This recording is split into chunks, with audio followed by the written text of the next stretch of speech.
Maryam Razavi,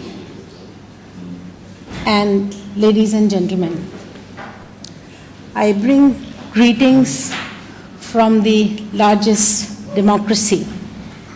We just had a regime change with the most peaceful, democratic method of vote. I think in the 21st century, global community has to choose and stand by democracy, freedom, human rights. We have to reject all forms of religious fundamentalism. We have to reject tyranny, all kinds of oppressive regime.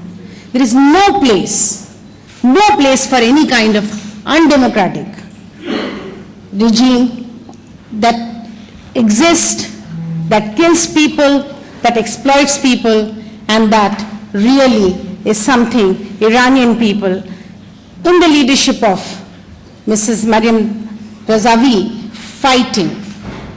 I think the future belongs to people of Iran in her leadership, and I think no power in the earth can save such people who really inflict injury and pain on people, on other citizens, their own people.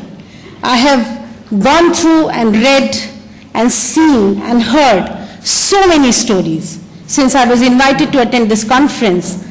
My association with this struggle goes back when we, as students of Jawaharlal Nehru University, protested against Shah of Iran when he visited India.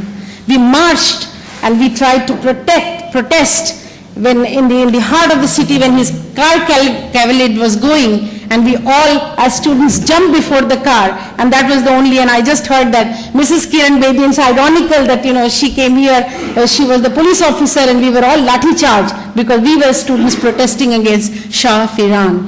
I think Indian people need to know more. Madam Razavi, I think it's important for people because Indian people have stood by the struggles of people of Myanmar in the leadership of Aung San Suu Kyi. People of India have stood for the democracy in Nepal.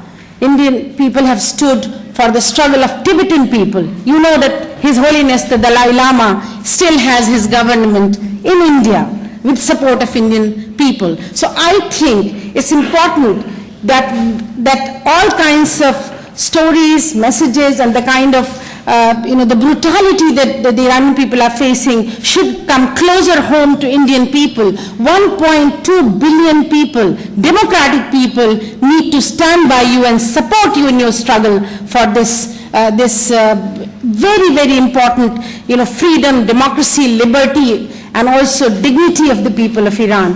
Madam, as a feminist, as a woman activist, as a leader of women's movement in India, I can assure you that when all these stories travel to India, no Indian can really, sit in peace without extending their support to you. So please, I invite you, I really extend my full support and support of Indian women and people to know, because I think a lot of these stories are really not traveling to our part of the region where we are standing for democracy, equality, liberty, and freedom of people. So thank you very much for inviting me here.